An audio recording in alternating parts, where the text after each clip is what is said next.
What is going on, my good people? This is Unnecessary Rambling. I am Brandon Sylvia. Thank you all for stopping by here today to talk about the most anticipated games, or at least my most anticipated games remaining in 2023. So I used to do these each month, go through month by month, talk about, the biggest and baddest games coming out every month. And I don't think I'm going to have the time to do that moving forward. Unfortunately, I don't think I'll be able to do that every single month. So I figured why not just do a big video here, capping off 2023, the remaining 4 months or whatever, go through, talk about what I'm looking forward to, kind of schedule out, plan out what I'm going to be playing for the rest of 2023, or at least everything that I hope to play, want to play for the rest of 2023. And yeah, it's been a crazy year, a titan of a year, a juggernaut of a year for game releases. And the next couple months, it's not a slouch either. We got some big heavy hitters coming in the next few months to talk about here today. So I am pumped. And without further ado, let's get into this thing. All right, so we'll just go through month by month here. Start with September, October, November, December. And I know this will probably be coming out mid to late September, but I'm recording it on September 5th. So, figured we would just go through the whole month of September and talk about everything on here. So we have the 1st of September. We got Bomb Rush Cyberpunk. I know it already came out on the Switch, but it's getting its PS5 and Series console release on the 1st. So that's where I'll be checking it out. I think it reviewed pretty well. I think it's like mid to high sevens on Metacritic, but the spiritual successor to Jet Set Radio Future, the art style is tremendous. As long as they can nail because they got so much variety in there. They got the inline skating, the skateboarding, the BMX bike riding. They have a lot of variety with the extreme sports traversal that's on offer in this game. So we'll see if they can pull it off, but I'm no doubt looking forward to checking it out. And then we have the September 5th, we have the physical copy of Crime Boss Rockade City. And that probably will not get played for a while because I do have it ordered. It is, on the way, but I just, dude. On September 6th, we have Baldur's Gate 3. On September 6th, we also have Starfield, which, to be fair, I have been playing the early access version of Starfield. So that has been totally consuming me. I cannot put that damn thing down. Like, it's a problem. I'm playing this thing like it's a problem. I'm playing this shit so fucking much, and a review will come for that at some point on the channel. There's a lot of other things, Immortals of Avium, a lot of other games I've been checking out. I haven't really been finishing much of anything as of late, but Starfield has totally kind of everything that I was Stray Gods, Goodbye Volcano High, Atlas Fallen. There's been a bunch of shit, and then Starfield just came out and pushed all that to the side. Daymare 1994, Under the Waves. I've been checking out a lot of stuff, man, but Starfield, the juggernaut that is Starfield, has totally consumed me. Totally consumed me. And I'll save a lot of that for the review, but I love it. I love it. It's maybe my favorite game of the generation so far. I absolutely fucking love it. But on September 6th, the PS5 release of Baldur's Gate 3, I think I'll still be playing Starfield when that comes out, so I doubt I'll be playing that at launch. Plus, I know I'm an old man yelling at the clouds here, but I feel so weird paying $70 for a digital product. Like it just feels so weird to me. So I might wait for this to, even if it drops to $50, I might jump in. I know that's not a big drastic cut in, but we're at this point now, games, it seems they're staying consistent on their full price for a lot longer than they used to. It seemed like, a couple years ago, you'd see a 50% decline in the price by 3-4 months. It just does not seem that trend does not seem consistent at all anymore. So I don't know. I would like to wait for it to come down to about $50, but by all accounts, this is some of the best writing ever in video games. This has some of the best choice and consequence with like real consequence, real agency in shaping the narrative, and it looks damn good. I'm surprised by how solid the cinematics look in this game. And I never played Baldur's Gate 1 and 2, but by all accounts, this seems like a humongous step up in pretty much all regards. So I am very interested in Baldur's Gate 3. It has definitely piqued my curiosity. It is not a type of game that I will typically check out or have interest in, but holy shit, man. It is that is a storm that I did not see coming. And I think there's some evidence out there of me saying I think this will be a huge hit, and I think it will sell way more than Baldur's Gate 1 and 2 with it coming to console. But even before its console release, this thing has sold more than, I think Baldur's Gate 1 and 2 have sold like a combined total of 3 million copies or 5 million copies, something like that. I think Baldur's Gate 3 has already hit those numbers. It is just a absolute behemoth, and who knows what those numbers are going to be when it comes to console. And also, I got to give myself a little bit more credit here. I'm patting myself on the back too much here, which I don't think it took a fucking genius to predict either of these two things that I predicted here. But I did say in that predicting PS5 or predicting PlayStation and Xbox for the next 5 years, I did say that I think that the requirement for Xbox Series X and S parity will get cut. And then that did happen like a couple days later after I made that video. So,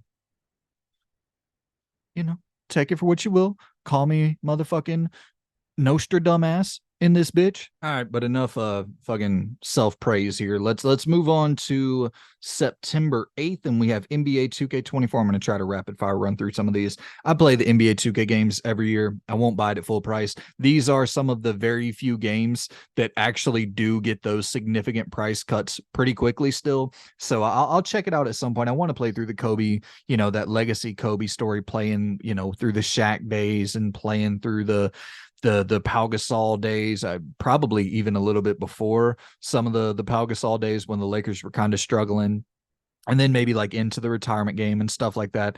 Kobe just has an excellent career, and it seems that they're trying to capture a lot of his movement patterns and stuff like that into the game. Obviously, it when they're developing games to release on an annualized basis, you're not going to be able to change much about the in-game mechanics. But hey, it is what it is. I'll buy it for $30. Ad Infinium, I believe is how you say that. This is on September 14th, and this is like a first-person walking simish, like World War I horror style game, if I'm not mistaken. I don't know. I'll need to see more reviews on it, maybe a little bit more gameplay on it. It looks cool. The premise of it is interesting to me for sure, but that's one I'm more unsure of. Out of everything on this list that we've talked about so far, that's one I definitely do need to see a little bit more on. Everything else we've discussed, I'm definitely gonna check out at some point.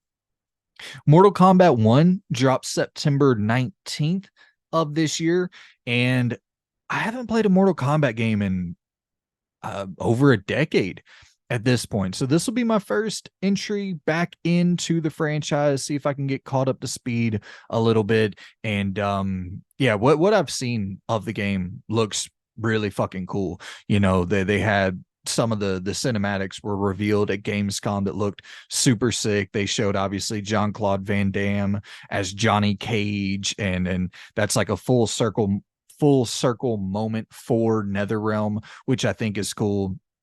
And yeah, it's just I'm horrible at these games, so I'll have to crank that bitch down to easy and jump into it. I just want to see it for the story, experience the story, see, because I used to be a huge fan, Mortal Kombat, Armageddon, Deception, and Deadly Alliance, and then the PS1 games. Like I played a lot of the PS1 and PS2 Mortal Kombat games. So I just kind of want to get caught back up with the franchise, and this seems to be a damn good place to do so. And then we move on to September 26th, fucking crazy month for RPGs. Baldur's Gate 3, Starfield, and then we have the DLC for Cyberpunk 2077. We have Phantom Liberty. And that trailer from Gamescom opening night live was just sick as shit. You're seeing, some of the police chases going on. You're seeing just like standard like car shootouts that you really didn't see take place in the base game with Cyberpunk 2077. And yeah, you got your character hopping off their motorcycle and they whip out like their Wolverine claw weapon and they're just obliterating motherfuckers.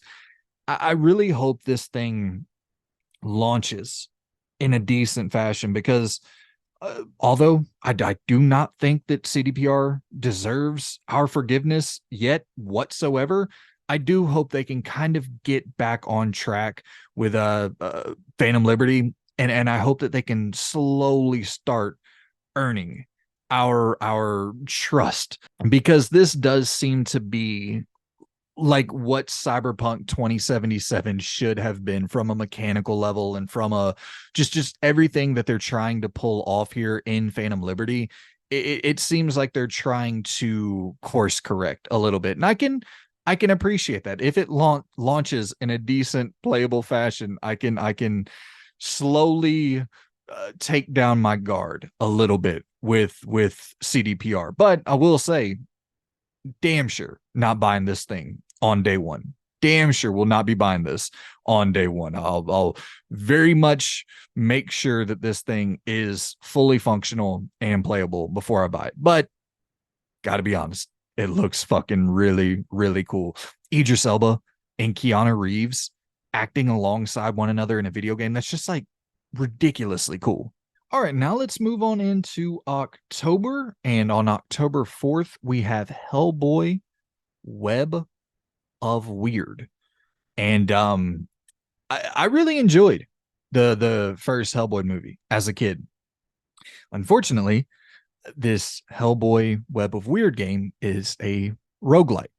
And I hate roguelikes. It's just, if this was a third person, narrative driven kind of just action game or action adventure game, I'd be totally down for that to fill in some plot points from the films and shit like that. I'd be totally down to see just a more narrative driven Hellboy game. But I don't know. I fucking love the art style for Hellboy Web of Weird, but it's just releasing in a really rough time. And with it being a roguelike style game, I imagine it's going to be one that's fairly punishing and kind of time consuming. So I don't think I'll have the time for it in October, but I will say shout out to it. I think the art style is solid. It might be one that I pick up down the road, or if it comes out and reviews really well and people are like, hey, it's not as much of a roguelike as they were initially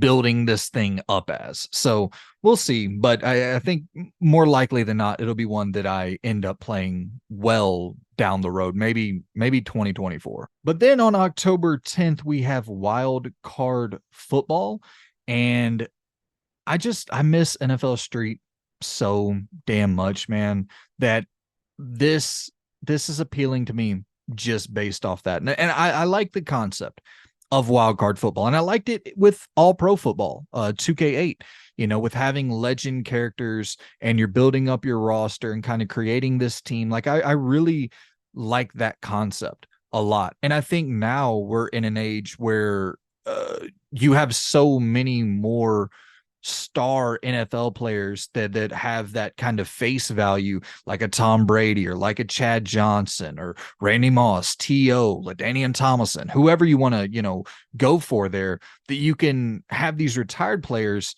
in your game without having to go and get the rights to the NFL license. So you can have a football game and not have to be attached with an NFL license to the game and still have enough star power to make your game appealing.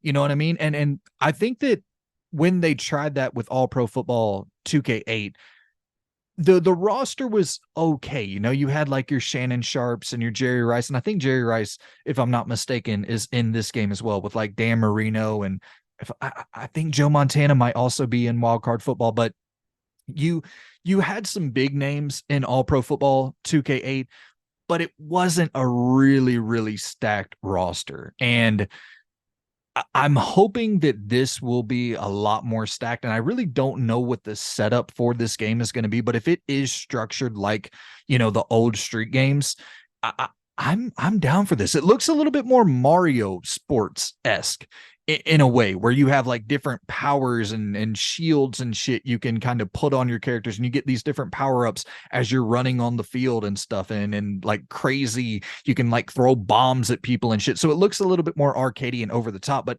I'm down for that, man. I really am down for that if they can pull it off and if it can kind of scratch that street itch a little bit. My only worry is this might be more in line with something like the NBA 2K playground games opposed to the NBA street games. So I don't know. I'm hopeful for this, but skeptical as well. And then on October 12th, we have Assassin's Creed Mirage, a 15-20 hour Assassin's Creed game. I'm definitely down for that. I'm not the biggest Assassin's Creed fan in the world. It's not that I'm not a fan. I just didn't play the original games. And I was like, I wasn't sure where to really jump in. I was so far behind.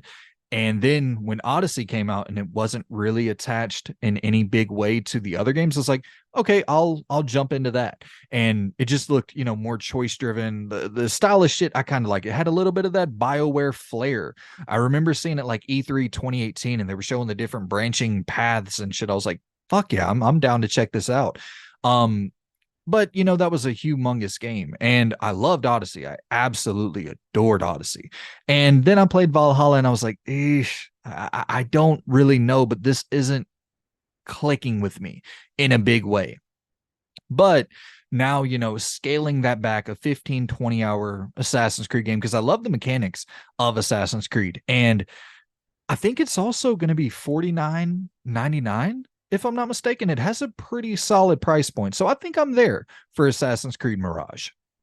And then on October 20th, we have the biggest game of the month by far, and possibly the biggest game of the year, very close to, if not the biggest game of the year, Spider-Man 2, Insomniac's Spider-Man 2. And I can't wait to see where they go with the story in Spider-Man 2. I don't know exactly what they're going to do as like the big aha, holy shit, impressive moment that we don't expect. If it is just kind of by the numbers, more of the same, more of what we expect, I'm fine with that, because I think the first game is absolutely incredible, and pump some more of that goodness into my veins, totally down. But I just have a hard time imagining that they're not holding something back, that they're not, because remember they had like they showed like all the villains for Spider-Man 1 in one of the trailers at like E3 2017 or something. People were just like, what the fuck? We don't want to see every single villain in your game. So I think that they learned something from that, and they're holding a little something special back for us. And I'm going to go ahead and go on the record. I'm going to throw out my prediction. It might be crazy, but I've been talking about this the fucking entire year, is that I think we're going to be able to get to play as Venom. That might be asinine to expect that. And I don't necessarily know if I expect that, but I feel like they're holding something big back. And if we got to play as Venom in this open world sandbox and have more of a physics based, more destruction based environments, or environments that are kind of tailor made for Venom to just cause total carnage, like sign me up, dude. Sign me up. Give me some of that Hulk ultimate destruction, that ultimate Spider-Man Venom energy in Spider-Man 2. And I know what they have there between switching from Miles to Peter on the fly, a la GTA 5. Like, I'm sure that is impressive and difficult to pull off. But I feel like there's something else that we don't know about yet. And from what we've seen so far, if it is just that, the trailer, that big gameplay blowout looked incredible. I'm down. I'm not going to complain, but something tells me that there's just a little something behind the curtain that we're not aware of yet. And I just hope that it's the fact that we're going to be playing as Miles, Peter, and Venom. And then we go to October 24th for the Metal Gear Solid Collection. It's been a few years since I dove through and replayed the trilogy back to back to back. So I don't think I'll be doing this in October. This is just the most stacked month of the year by far. So I don't think I'll be doing this in October, but at some point this year, maybe next year, I will replay that trilogy from front to back. I know there was a bunch of controversy about the 720p on the Switch, and then I think it's like 1080/30 on PlayStation and Xbox. If I'm not mistaken, you can correct me in the comments if I'm wrong. I I don't really care a lot about that shit. Would it be nice to have this thing running at 60? Sure. 4K, I don't care about seeing these old games run at 4K. I just think it's cool that, that we have the Metal Gear Solid trilogy on modern consoles, and then we also have, the classic Metal Gear games on modern consoles with like the digital art books and the soundtracks and shit like that. Do I blame people for waiting for a sale or deciding to not purchase this and just play the 360, the Metal Gear Solid 360 collection? I believe those are still backwards compatible, so I think that's a totally fine way of playing through the games as well. But nice to have them on on PS5, since there's no damn backwards compatibility with PlayStation 3 games, which is still so unfortunate. Oh shit, and breaking news here. As of today, Alone in the Dark has been delayed. I was just about to shout this out for October 25th, 2023, which was its release date, but it has been delayed to 2024, which, October is just a crazy stacked month. So I don't blame it one bit for delaying out of October. And honestly, if you are not like a publicly traded company and you don't have to appease investors and have like some quarterly quota that you're trying to hit, in general, I would say, unless you're not a absolute behemoth, Spider-Man, whatever, I would say get the hell out of 2023 in general. So I think that is a great move for Alone in the Dark. I salute you. Moving on to October 27th, we have Alan Wake 2. Once again, like I said about Baldur's Gate 3, I don't know if I'm going to check it out day one for full price, with it being a digital only release. I don't think I'm going to, but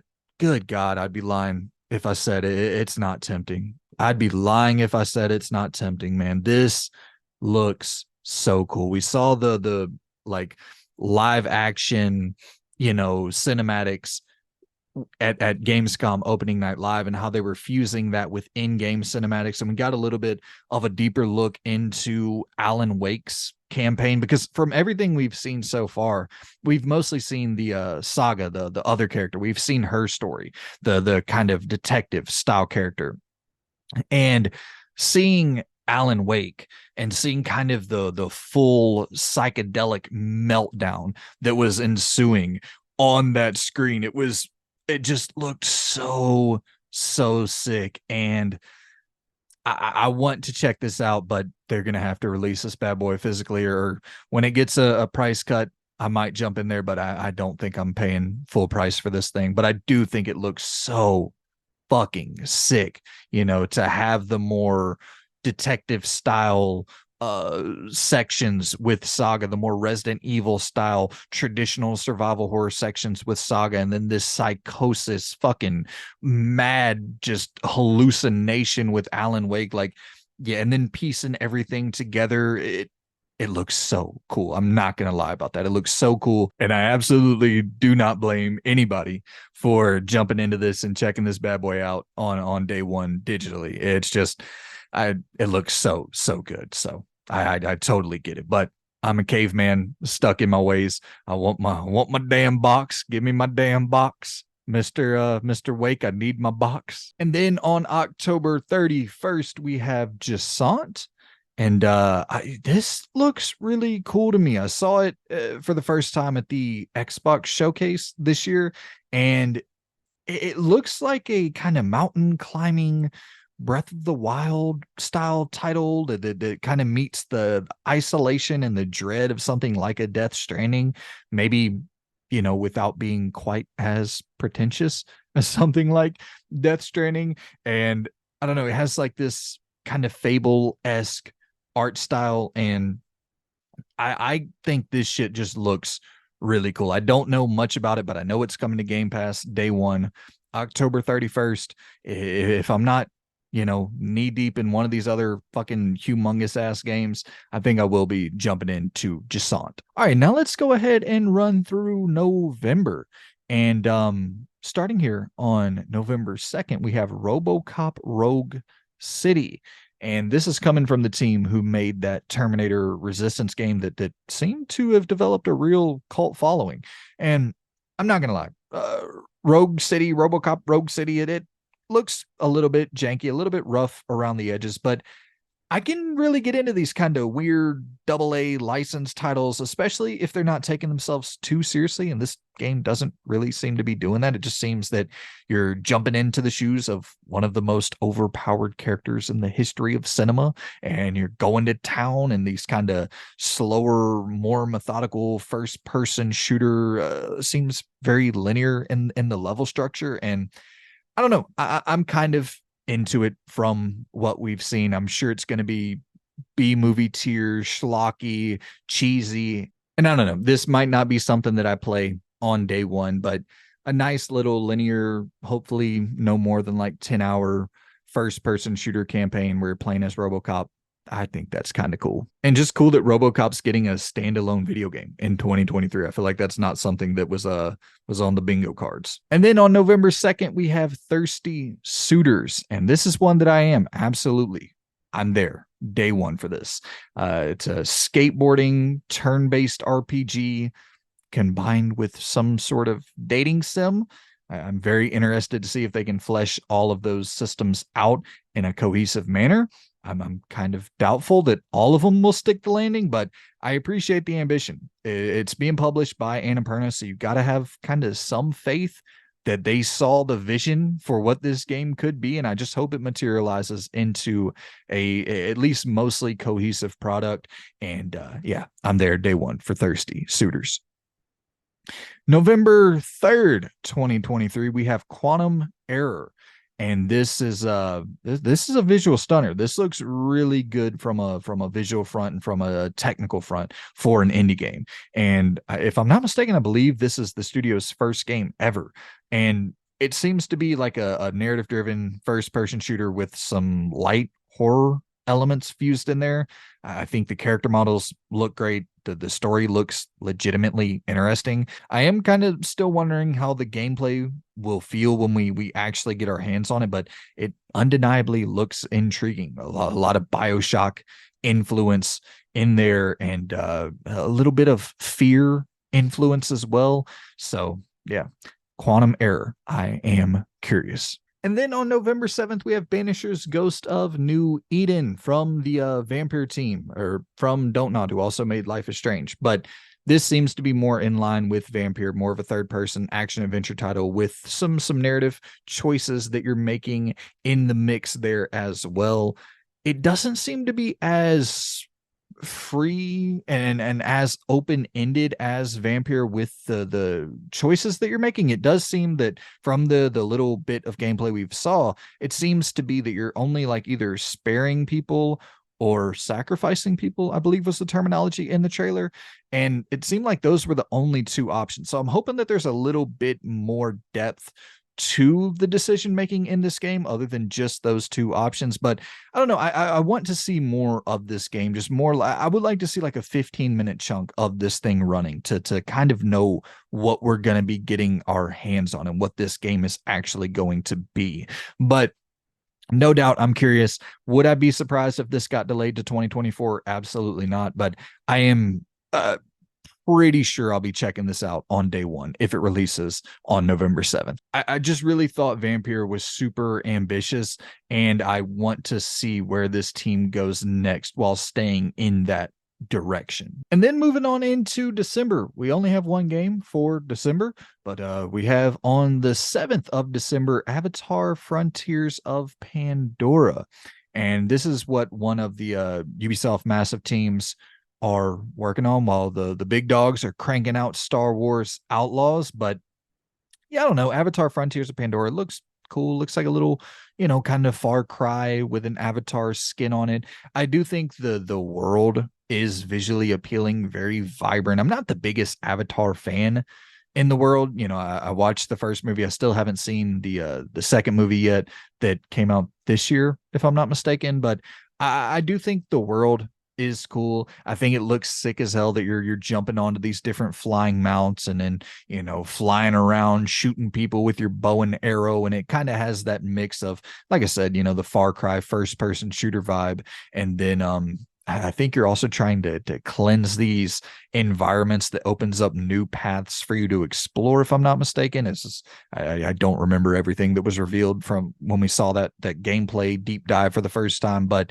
yeah, I think I will check it out if it ends up reviewing pretty well, because I really do, enjoy the Far Cry games. Every Far Cry game I've ever played, I've had a pretty damn good time with it. And to get a new kind of Far Cry mold, Far Cry formula every couple years, that's not the worst thing in the world. All right, now let's go ahead and move on down to the to be determined list. These are the games that don't have official locked in concrete dates for 2023, but are still slated for 2023. I think most, if not all, of these games will be delayed until 2024, and some of them most likely until 2025 and beyond. But hey, I'll shout out the ones that look interesting to me.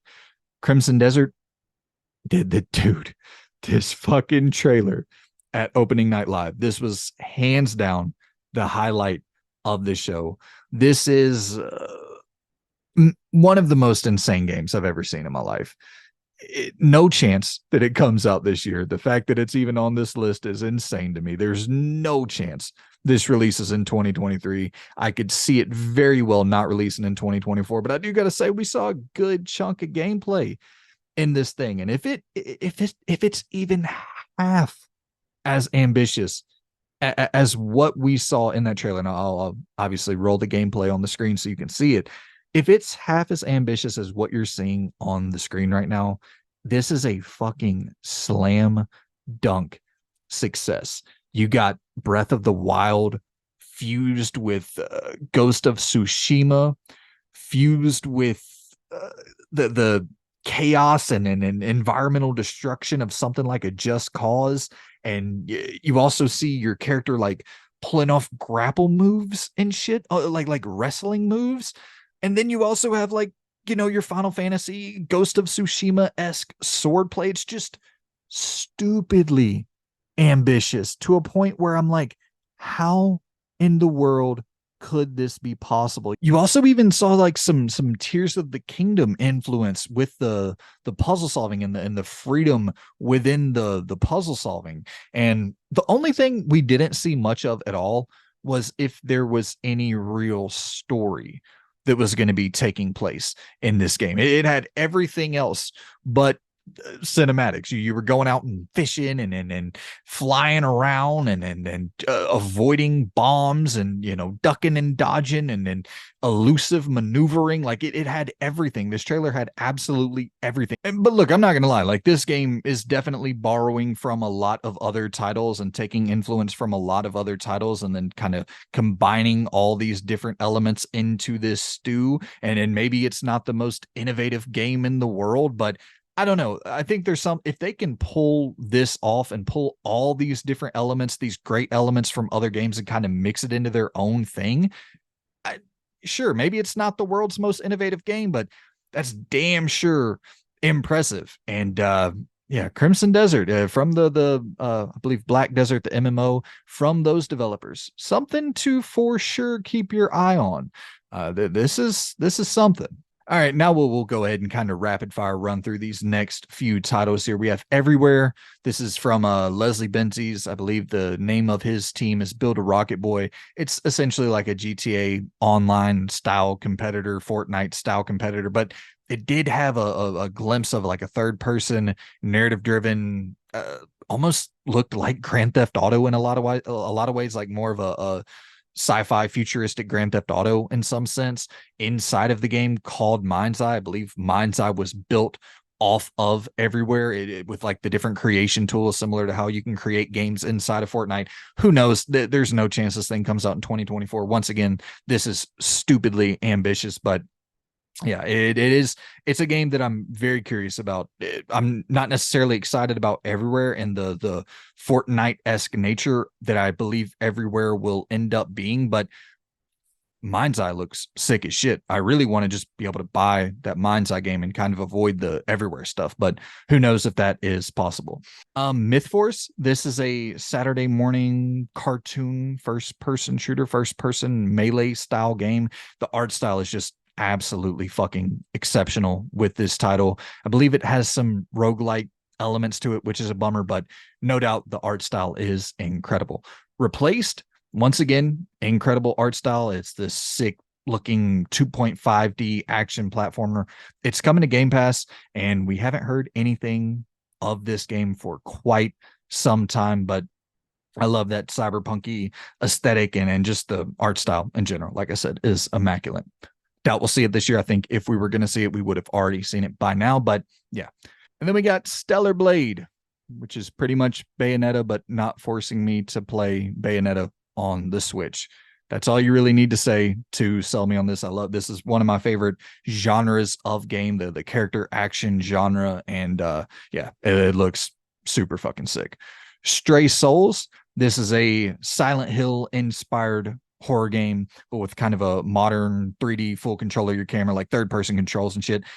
I'm not gonna lie, it looks very janky, but I always kind of love these odd survival horror games that pop up. Like I said, Daymare and even shit like The Sinking City. I kind of enjoy the slightly janky, but games that are, you know, going for it in certain areas that you might not expect, like The Chant. You know, a little bit on the jankier side, but I actually do think The Chant is like a great game. But it just had weird mechanics that you don't see in other games. So that's really what I like in survival horror games. Just attempt to do something a little bit different. Even if you are janky in other areas, I can forgive it if you're attempting something a little bit unique. So we'll see if Stray Souls can pull that off. And last up here, we have Teardown.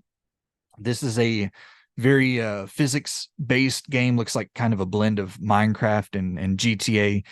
I'm not going to lie. The game in and of itself, I'm not super interested in, but I am very, very interested in the technology that is driving this game, and just seeing this level of interactivity and destruction, how that can be fused into other games. I hope that this technology is passed on and we can kind of see the influence of this title in games in the future, because I do think there's a level of interactivity and destructibility in the sandbox that they've created in Teardown that really isn't replicated anywhere else. So I'm really excited to see this game and the influence that it will have in years to come, or the influence that I hope it has in years to come. All right, so that is the video. Those are my most anticipated games of 2023. The games I plan on checking out or hope to check out at some point, or at the very least have some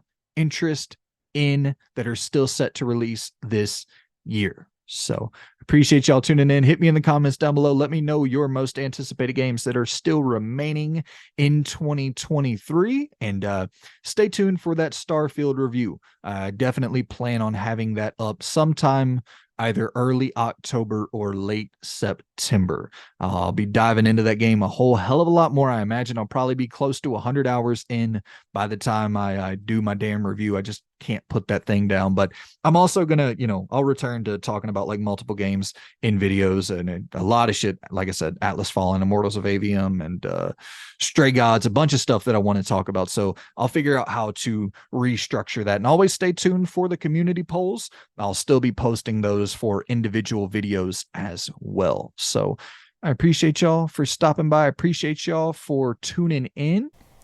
Hey guys, I am hopping in here as a quick follow-up to that PlayStation 5 collection video that I did. To let you know, I said at the beginning of that video I was going to do some spring cleaning. and some spring cleaning I definitely did.